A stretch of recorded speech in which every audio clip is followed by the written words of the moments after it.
Hello everyone, আসসালামু আলাইকুম। Welcome back to my channel. আশা করি সবাই ভালো আছেন। আমিও আলহামদুলিল্লাহ খুব ভালো আছি। এই তো আবারও চলে আসলাম আরও একটি নতুন ভিডিও নিয়ে আপনাদের মাঝে। তো কাছে এবং দূরে, দেশ এবং দেশের বাইরে থেকে এই মুহূর্তে যে যেখান থেকে আমার এই ভিডিওটি দেখছেন সবাইকে জানাই অসংখ্য অসংখ্য ধন্যবাদ। ভিডিওর শুরুতেই বলে রাখি, প্লিজ একটি লাইক দিয়ে ভিডিওটি ফুল ওয়াচ টাইম করে নেবেন।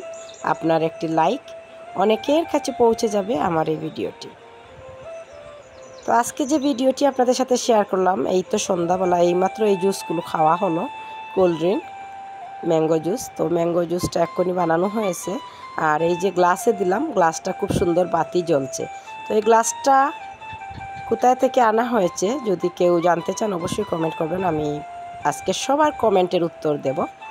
যারা যারা আজকে আমাকে কমেন্ট করবেন সবার কমেন্টে রিপ্লাই দেব।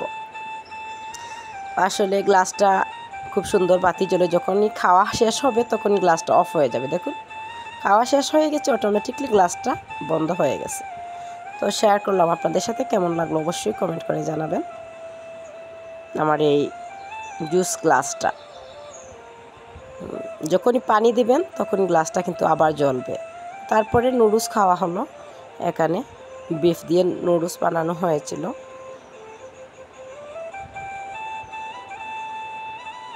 তো আপনাদের কাদের কোন জুস খেতে ভালো লাগে অবশ্যই বলবেন। ম্যাঙ্গো জুস তো সবারই খেতে ভালো লাগে, আর আমার কোকা কোলাটাও ভালো লাগে। তো এখানে আমাদের অনেক আগের একটি ভিডিও ছিল আমার গ্যালারিতে, সেটি আজকে আপনাদের সাথে শেয়ার করলাম। ডিলিট করে দিতে চাইছিলাম, ভাবলাম কেন ডিলিট করব, শেয়ার করে দেই এই ভিডিওটি।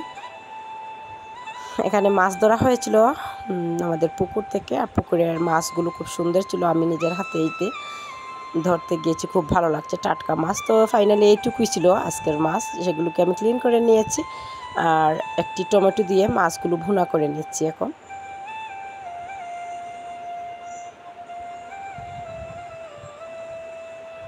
আমার ভিডিওর কোনো অংশ যদি আপনাদের কাছে ভালো লেগে থাকে অবশ্যই আমার চ্যানেলের পাশে থাকবেন। যারা অলরেডি আমার চ্যানেলের পাশে আছেন তাদের সবাইকে জানাই অসংখ্য অসংখ্য ধন্যবাদ।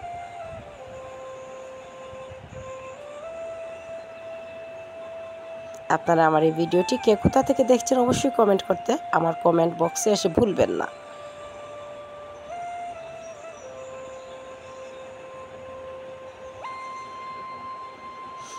তো এখানে মাছটাতে আমি 4-5টার মতো কাঁচামরিচ দিচ্ছি আর ধনেপাতা কেটে দেব।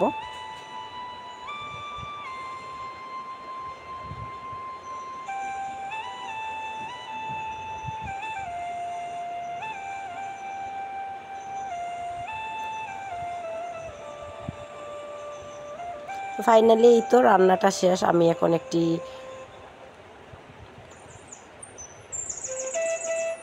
টাকি মাছ দিয়ে ভর্তা বানাবো। তো টাকি মাছটা পুরা করব। টাকি মাছ পুরা ভর্তা কারা কারা খেতে ভালোবাসেন অবশ্যই কমেন্ট করে জানাবেন। এভাবে মাছটা পুরা খেতে, আসলে পুরা ভর্তা খেতে, মাছ পুরা ভর্তা খেতে আসলেই ভালো লাগে, খুবই খুবই টেস্টি হয়।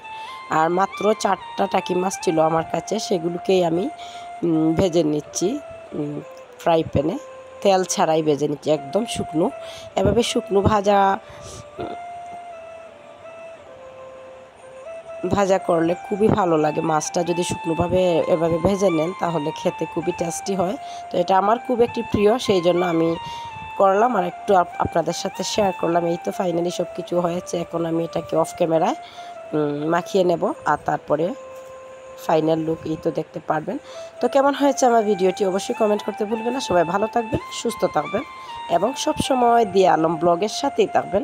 আজকে এ পর্যন্তই, নেক্সট ভিডিওতে দেখা হবে ইনশাআল্লাহ। খুদা হাফেজ।